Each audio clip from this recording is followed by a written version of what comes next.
നമസ്കാരം. അബോധ എന്താണെന്ന് ഞാൻ മനസ്സിലാക്കാൻ ശ്രമിച്ചുകൊണ്ടിരിക്കുകയാണ്. ഇന്ന് ഇനോഗ്രേഷൻ ഡേ ആണെന്ന് എന്നോട് പറഞ്ഞു. അപ്പൊ അതിന്റെ എല്ലാവിധ ആശംസകളും.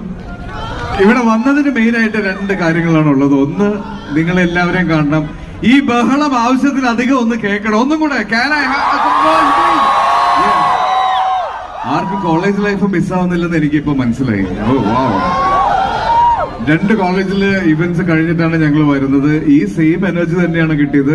ലൈഫിൽ മുഴുവൻ ഈ എനർജി നിങ്ങളുടെ ഒപ്പം ഉണ്ടാവട്ടെ എന്ന് ആശംസിക്കുന്നു. Full power. യെസ്.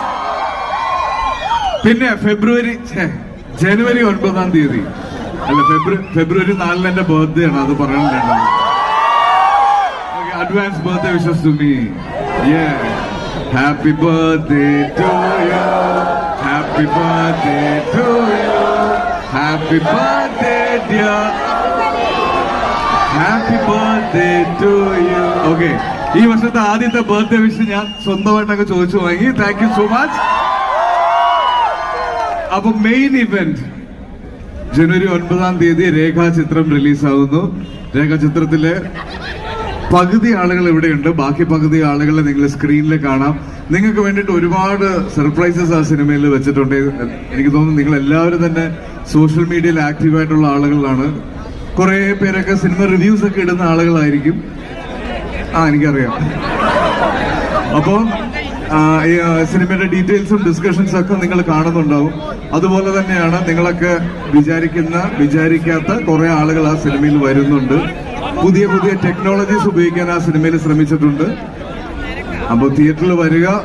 ജനുവരി 9-ാം തീയതി തന്നെ കാണുക. പ്ലീസ് കാണുമോ?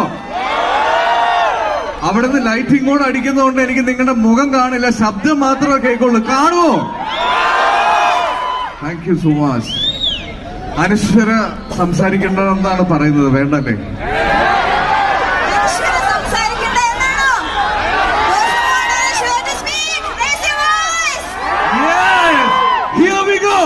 One, two, three.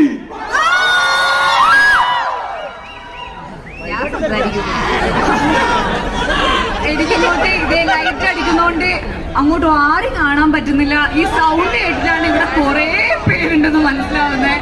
അപ്പൊ എന്താ വന്ന് കയറിയപ്പോ തന്നെ നമുക്ക് തന്ന കൈയടിക്കും, ആർപ്പ് വിളിക്കും. Thank you so much. ഈ പറഞ്ഞ പോലെ തന്നെ രണ്ട് കോളേജിലെ പരിപാടി കഴിഞ്ഞിട്ടാണ് നമ്മൾ ഇങ്ങോട്ട് വന്നേ. പക്ഷേ